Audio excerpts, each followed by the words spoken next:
Welcome back, Hub's History for the third time. This is on a brand new topic. We have the rise of Italy, the rise of Japan, and now the rise of the world's favorite bad guy, Adolf Hitler. Please try to understand that just like Italy and Japan, the circumstances had to be right in this country to allow a man like Hitler to come to power. But please understand, we're going to use another word to help you guys get it. We are not judging what he did. In the beginning, we just have to understand how the people were desperate enough to choose him over other forms of government. But try to understand, some of these leaders tended to be in the right place at the right time, and Hitler was. We're going to start with his rise to power right after World War I. So to give you guys a little bit of backstory on Hitler, Hitler was from Austria. He's not German. But if you listen to his speech in the courtroom in 1923, he always says that the blood that ran through his veins was German blood. It didn't matter where you were born. If you were German or Austrian, to him, it was the same thing. Now, this is a very unique concept. A lot of them believe that they are kindred, meaning that Austria and German have the same language. They speak about the same traditions. They live the same kind of life. So it's not uncommon for people to believe this. So Hitler, his dream was to be an artist. You gotta love his dream because all he loved to do was draw. And to be honest with you, if you Google search it, and actually maybe as a side PowerPoint, I'll just put some of his artwork online for you. He wasn't bad, but he wasn't good enough to get into the greatest Austrian art school. When he went to apply, they turned him down. And as a young man who spent his whole life drawing, to have it shot down like that was devastating. The only choice he had left was to join the army. But he wasn't a good shooter. He didn't have a very good aim, but he was fast. So they gave him a job as a runner in World War I, where he ran information from one trench to the other. Now this job was very dangerous, and he did well at it.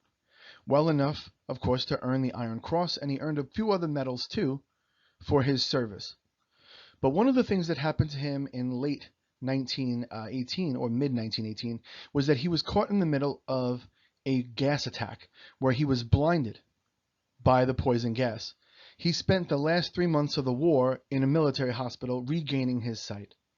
But he did talk about the day, he remembers the day that Germany surrendered in World War I, obviously November 11th, 1918. But one of the bigger problems is the fact that he felt that Germany didn't surrender. The German government betrayed the people. And this will be one of his slogans that help him rise to power. So when World War I ended,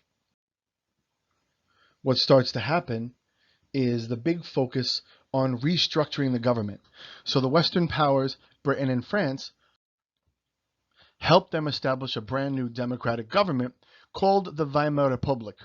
The Weimar Republic was favored by the West, Britain and France, because they are going to sign whatever treaty the British and French throw at them.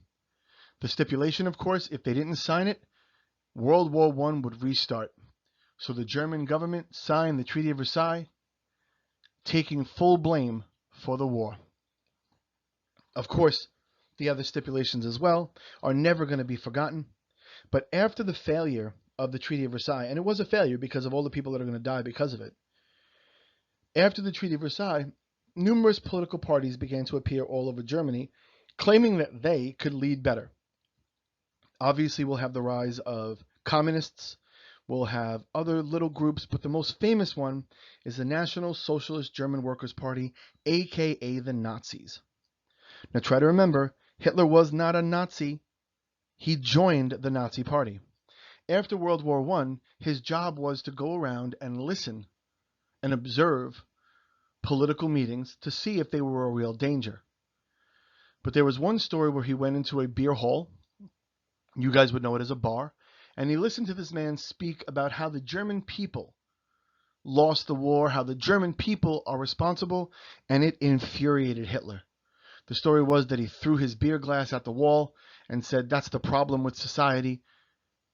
You're blaming the people when in reality it was the government that sold us out.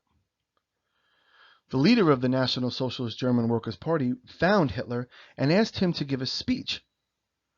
And when he started to speak, people began to listen. This picture here on the board, this one right here, this is the one that Hitler helped design. He wanted something memorable and fierce. It comes from the Aryan word purity, and that's why the German Nazis believe that they are descendants of the great Aryan people, the pure blood. All right? So we have the rise of the Nazi Party, and now we have the rise of Hitler. This is a very funny picture. Do you see these children here, and what they're playing with are Reichmarks. You guys would know them as German money. German money was so worthless after the war that they would literally bundle it up, and kids would play with it. Here you can see they're making a tower. That is millions of Reichmarks, worth at the time probably less than $5. So all of that might be worth less than $5, which is kind of sad. So when we look at the desperation, Hitler starts to rise to power, and people believe that he may be the real savior.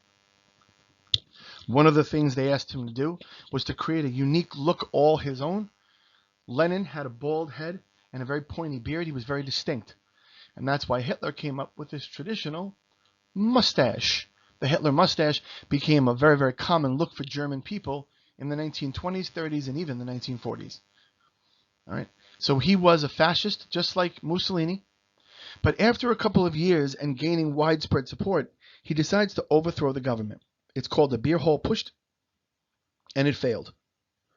Now, Hitler, unfortunately, believed that he would win.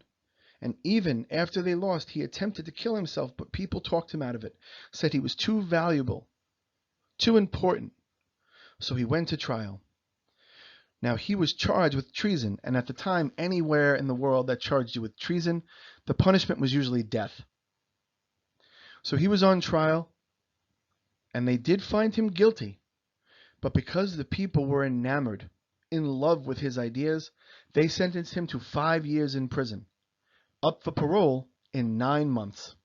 So to give you an idea of how much they loved him, this right here is a picture of Hitler's jail cell. You'll notice that it looks more like an apartment building than it does a jail cell. You could see he has a bed, nice clear windows, a nice desk lamp. This here was his eating area. On the other side that you can't see was also a secretary desk, because he had one of his Nazis with him to type his memoirs. So Hitler was beloved even in jail. While he was in prison, he wrote Mein Kampf, which translates to My Struggle. When he wrote Mein Kampf, this was the moment that is going to define his political career. In it, he documents all the things he wants to see for Germany, and all the things he wants to do for Germany as well.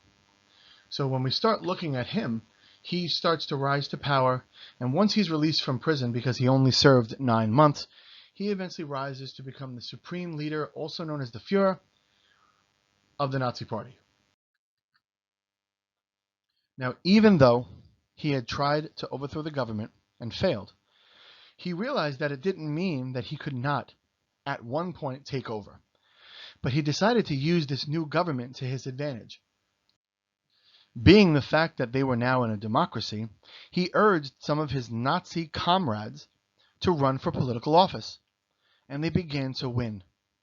By 1929, they only had a small number of people, of Nazis in the government. But by 1930, that number was close to 20%. By 1931, 35%. By 1933, they were almost or more than 50% of the German government. He used democracy to win these seats, but it also helped because of the great stock market crash. The same thing that allowed the Japanese militarists to come to power is the same exact event that is going to lead the Nazis to come to power. All right, so again, Japan comes to power for the same thing as the Nazis, the great stock market crash. Unemployment was through the roof. Starvation was through the roof. The government couldn't stop it. So this picture here is a famous picture where these German people killed a horse in Berlin, and they literally cut it up into pieces. You could see this right here. This is the insides here, and they all just start cutting pieces off the horse for food. That is how desperate the German people were, because you remember that they were paying reparations as well for World War I. So their economy was really, really weakened, not only by World War I, but worsened by the Great Depression. But Hitler said, hey, I can fix this. I could fix this. And he decides to run for president. Unfortunately, the incumbent president, his name was Hindenburg, he remained in office. But the weird thing was, Hitler didn't lose by much. So Hitler decides to run for chancellor. At first, Hindenburg decides to name him vice chancellor. And Hitler accepted his role, but all he did was he told his Nazis to terrorize the streets of Germany. They terrorized the streets so badly that the actual German chancellor quit. Hindenburg was forced to name Hitler Chancellor of Germany in 1933. This here is a picture of the celebration of his rise to power. This right here is called the Brandenburg Gate. It is one of the most famous gates in Germany. And they marched their army straight through it. The Nazis had their government, and now they had power. But they weren't in control yet. The Nazi Party encouraged a communist man to burn down the German Reichstag. The Reichstag was the legislative building, and it burned on February 27th, 1933. Hitler said, I need total power to figure out who did this. So unfortunately, the president gave up and granted Hitler totalitarian rights. This is called the Enabling Act. It basically gave Hitler the power to do whatever he had to do. Constitutional rights disappeared, and soon enough, the president will die of natural causes, giving Hitler total control over the government. Hitler's rise to power is now complete. In March 1933, he names himself dictator, and this is where you're going to start seeing the term Führer, or leader, come into play a lot more frequently. When he takes over total control after the death of Hindenburg, he merges the job president and chancellor into one, and he begins to institute his totalitarian policies. Now try to make the comparison, guys. Under Stalin, under Lenin, under Mussolini, it's the same concepts: abolishing labor unions, banning political parties, censorship, secret police, propaganda. Over here you got some book burnings. They loved book burnings. But you're also going to start seeing the first concentration camps. Now try to remember concentration camps this time, they just mean prisons, where people were locked away for being either opponents of the Nazi Party or causing a problem for the Nazi Party. So at first, it was for anyone who broke the rules. It was only later that they became something much more focused on Jews, blacks, homosexuals, Slavic people, and so much more. Right. This here, you now see Hitler's arm pointed out, meaning that all these things are tied around his hand, meaning that he is now the puppet master. He controls everything. And that is what a totalitarian does. Here's another picture of a massive book burning. And you could see that they're all doing the Nazi salute in the background. They were burning un-German books.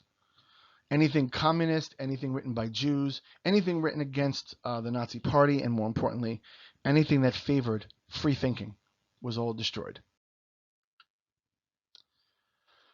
Now, because propaganda is one of the areas we focus on, we have this great picture here. Es lebe Deutschland, which means long live Germany.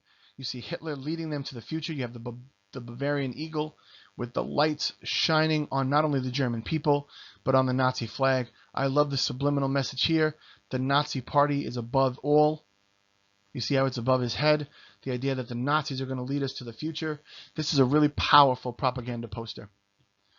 Ein Volk, ein Reich, ein Führer. One people, one Reich, one empire, one leader is what it translates to. So one people, one empire, and one leader. the idea that Nazis were now in total control. So when we continue to look at propaganda, children, what do you know of the Führer? Basically, they really wanted you guys to see that they wanted you to see that he was a man of the people, but more importantly, they want you guys to see that he was the future and his ideas are going to lead them there. This here is a picture, this one here. This is the traditional Hitler Youth concept. Blonde hair, blue eyes, young boys and girls joining the Führer to rebuild Germany. Now, one of the things that is remarkable is that, when we look at Hitler, we try to wonder, how the hell did this guy even do what he did? But try to remember, even bad leaders give things to the people. They give things that are needed. Because of the Great Depression, Germany was struggling. So Hitler promised to fix things. He created large-scale public works. He actually designed this. This is called the Autobahn, the German superhighway. It's hard to write on this. Bahn. Or German superhighway that now links all of Europe. He helped design it. He also paid for highways, factories, digging of forests, construction of affordable housing, and he even designed the Volkswagen Beetle. What's also interesting, though, is that only made a small dent. It was when he began to remilitarize against the wishes of the British and the French, and he violated the Treaty of Versailles. He secretly built massive amounts of weapons, and you're going to see from this picture that even though they were in the Great Depression right here, the second that the Nazis start taking over, they rise out. All right. So here is unemployment at an all-time high. All right. So here is where it started. Let me erase that again. All right. They erased this here. Oh, wait. So we'll do that again. I'm sorry. Get the marker back. So this was unemployment, and when the Great Depression hit, and you'll notice that it's at an all-time high, and when Hitler takes over, it's going to do one of those. I wish the chart kept going, but by 1936, Germany will be pretty much out of the Great Depression, which is kind of remarkable that he was able to do that. Delete, delete, delete. It was kind of remarkable, and you'll realize that it was all his policies that allowed them to not only survive the Great Depression, but rise out of it. They were so good, they were actually the hosts of the 1936 Olympic Games. They were actually the only country that could do it. So it was a big step for the German Nazi Party to show the world what it was. And here's the thing. Hitler was nominated for Time's Man of the Year in 1938. I mean, he really was this vision of the perfect leader, because at this time in history, he hadn't really done anything bad, I guess, that you knew about. If you look at his other motives, his other ideas, and his other focus, you'll start to see that he was an anti-Semite. One of the things that it said in Mein Kampf, and it says, this is paraphrased, when I am the leader of Germany, mind you, he wrote this in 1924, when I am the leader of Germany, the first thing that we must do is remove all of the Jews. We must hang them from gallows throughout the city streets until their bodies die, rot, and their head separates from the bottom. And when it separates, we'll replace that body with another until all the Jews in Germany are dead. What's scary is that he said that in 1924. By 1933, he actually had the power to do this. But at first, he doesn't really start executing them or killing them. He starts making it very uncomfortable for the Jews to live in Germany.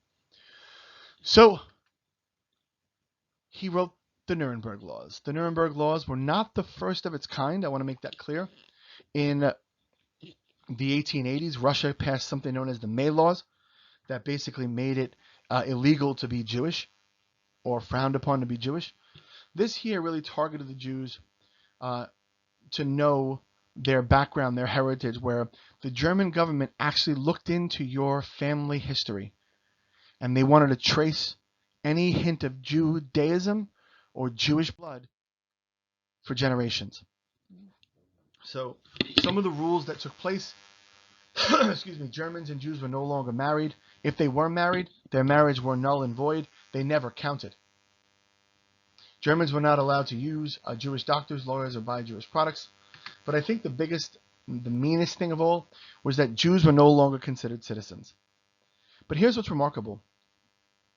It didn't matter to the Jewish people. They lived in a totalitarian government. They really didn't have a say anyway. So having no rights, no freedoms wasn't really new to them. So they just accepted it and they stayed and they lived their lives the same way before he came to power. His Nuremberg laws did not have the effect that he wanted. The Jews were staying.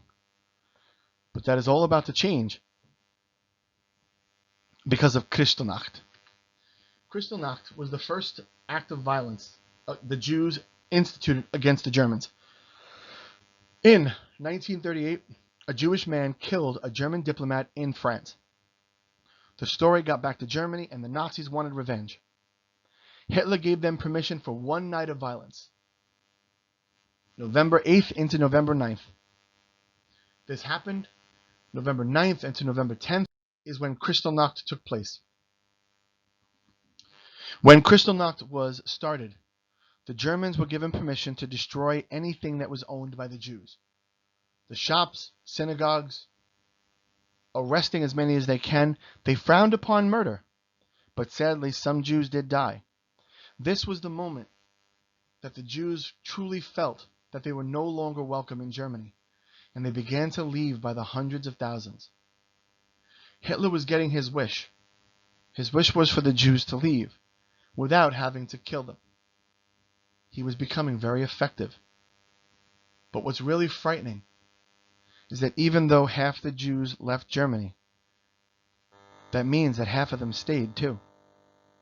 And just so you know, the Jews that stayed, they were the first people to feel the effects of what will become known as the Holocaust. Here are just some more pictures of the remains of Kristallnacht. The burning down, the destruction, the torture, the burning. Basically, the complete dismantling of the Jewish world. So, to sum up, Hitler rises to power through democratic means, but he also takes advantage of an economic downfall, the Depression, to rise to power. Once he's in power, he blinds the German people with great success, rebuilding the German army, rebuilding their pride and prestige as he promised. But at the same time, he's targeting a group that he despises, the Jews. And this is where you're going to start to see his disdain or anti-Semitism really kick off into high gear. Okay, guys, I hope that clarifies the rise of Hitler and how this man came to power.